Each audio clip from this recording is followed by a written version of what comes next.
Doctor عبد الرحمن Barker امریکی ریاست واشنگٹن کے ایک عیسائی گھرانے میں پیدا ہوئے۔ یونیورسٹی میں اعلیٰ تعلیم حاصل کی۔ ایک روز اپنے والد سے اللہ تعالیٰ کے بارے میں سوال کیا تو والد نے کہا، میں اللہ تعالیٰ کے بارے میں کیا بتا سکتا ہوں، میری اس سے کبھی ملاقات نہیں ہوئی اور مجھے زندگی میں اس کی ضرورت بھی کیا ہے جبکہ مجھے ہر آسائش میسر ہے۔ ڈاکٹر بارکر کہتے ہیں، اپنے والد کا یہ جواب سن کر میں یہودیت، عیسائیت اور ہندو مت کی مقدس کتب کا مطالعہ شروع کر دیا۔ ان میں سوائے تضادات اور اختلافات کو کچھ نہ پایا۔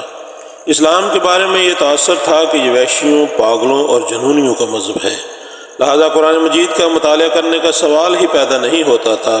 1951 میں مجھے ہندوستان جانے کا اتفاق ہوا، جہاں میری ملاقات ایک مسلم نوجوان سے ہوئی جو مجھے اپنے گھر لے گیا۔ اس نوجوان کے والد نے میرا پرتپاک خیر مقدم کیا۔ ان کی باتوں میں مجھے خلوص، صداقت اور محبت محسوس ہوئی۔ نہایت سادہ اور صاف الفاظ میں انہوں نے مجھے اسلام کے متعلق کچھ بنیادی باتیں بتائیں۔ ملاقاتوں کا سلسلہ چلتا رہا۔ کچھ مدت کے بعد مجھے اپنی ملازمت کے سلسلہ میں بہار کے جنگلوں میں جانا تھا۔ رخصت کرتے ہوئے نوجوان کے والد نے مجھے چند کتابیں دیں جن میں محمد پختال کا انگریزی ترجمہ والا قرآن مجید بھی تھا۔ بہار کے جنگلوں میں تنہائی میسر تھی۔ ماحول بھی قدرت کی دل فریبیوں اور رعنائیوں سے معمور تھا۔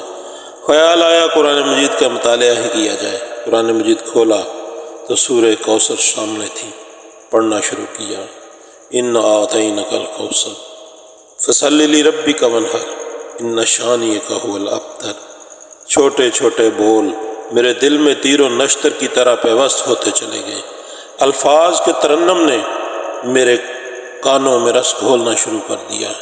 معلوم نہیں ان میں کیا اثر تھا کہ میری زبان بے اختیار انہیں دہرانے لگی۔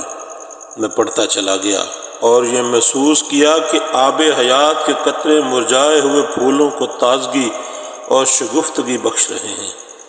دل چاہتا کہ قرآن پاک کی پاکیزہ تعلیمات پر ایمان لے آؤں، لیکن مادہ پرست ماحول میں پرورش پائے ہوئے ذہن کا کبر و غرور شکوک و شبہات پیدا کر رہا تھا۔ دل اور دماغ میں کشمکش شروع ہو گئی۔ بہار سے واپس لکھنؤ آیا تو آتے ہی ایک مولانا سے ملاقات ہوئی۔ اپنے شکوک و شبہات ان کو پیش کیے۔ علامہ صاحب نے نہایت حکیمانہ اور مدلل انداز میں میرے شکوک و شبہات رفع کیے۔ اب قلب و ذہن میں ابدی صداقت کو سینے سے لگا لینے کا بے پناہ جذبہ امڑ آیا تھا۔